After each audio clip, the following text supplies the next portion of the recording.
সেবা নিয়ে একটু পরে বলছি, আগে আমাদের কিছু কথা বলি। প্রথমত রুমটা একটু ছোট, আমরা অনেকের সমস্যা হচ্ছে, এটার জন্য আন্তরিক দুঃখিত। আর এই রুমটার ব্যাপারে একটা আমাদের ইতিহাস আছে। ইতিহাসটা হচ্ছে, আমরা যখন খোঁজ সার্চ করি প্রথমে এইখানেই আমরা প্রিমিয়ার মানে প্রেস মিট হয়েছিল প্রেস কনফারেন্স মহরত। আমরা এই রুমেই করেছিলাম, মহরত করেছিলাম এই। এটা কিন্তু খুব লাকি একটা বলরুম এটা। তখন আমরা ডিনারের ব্যবস্থা করেছিলাম বুফে, ওইখানে ডিনারের ব্যবস্থা ছিল, বাট আমরা প্রেস কনফারেন্স কিন্তু প্রথমে এখানেই করি। আর আপনাদের সামনে প্রথমে আমরা এখানেই আসি।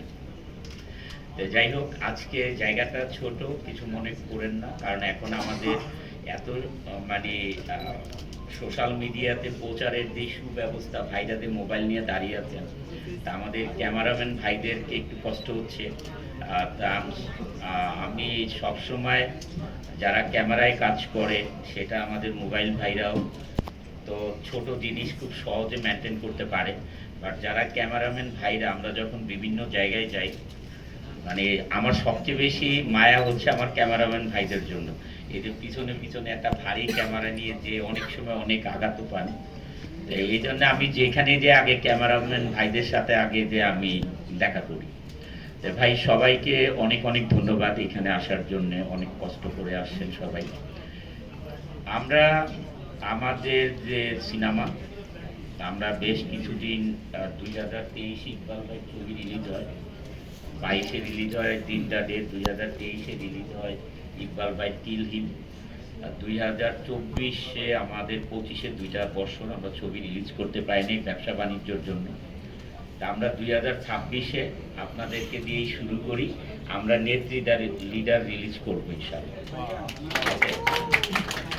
আমরা লিডার রিলিজ করব। আর আরেকটা ছবি জানেন যে হাফ ডান হয়ে আছে, মানে 70% শুটিং, সেটা হলো অপারেশন জ্যাকপট। সেটা স্বপন ভাই হচ্ছে জানেন প্রডিউসার এবং গভর্নমেন্ট প্রডিউসার। এটা তো ওইটা নিয়ে আমি অ্যাকুরেট ডেট দিতে পারছি না, তবে আমরা ইনশাল্লাহ এবার লিডার রিলিজ করব। আর ভাইয়ের সাথে অনেকদিন ধরেই কথা হচ্ছিল শুটিংয়ের ডেট নিয়ে, কিল হিম 2। এই কিল হিমের 2 এর শুটিংটাও আমরা শুরু করব। আর আমরা অ্যাডভান্স দাওয়াত দিই, সেটা হচ্ছে আমরা ওই দিন আপনাদেরকে আবার দাওয়াত দিব যেই দিন আমরা শুটিং শুরু করব। এই সেবার যে টিভিসির যে শুটিং শুরু হবে সেই দিনও দাওয়াত দিব। আর মোস্ট ওয়েলকাম টু জানেন, সরি মোস্ট ওয়েলকাম টু না, কিল হিম যখন প্রথম এফডিসিতে আমার মনে হয় এত বড় প্রোগ্রাম করে, একদম স্টিলিস্ট একটা সেট করে বিশাল আয়োজন করে কিল হিমের মানে ওপেনিং হয়, মহরত হয়। ওই মহরতে জানেন যে আমরা একটা ছোট্ট মানে টিজারও আমরা প্রচার করি। তবে যেহেতু ইকবাল ভাই শুরুটা ছিল মহরতেই টিজার প্রচার করা, তা আমরা এবার ট্রাই করব কিল হিম 2-তেও যে একটা টিজার প্রচার করতে পারি। ইকবাল ভাই আগেই বলে রাখলাম, সুন্দরভাবে একটা টিজার আমরা দিয়ে তারপর আবার মহরত করব। এখন আমরা সেবাতে আসি। সেবা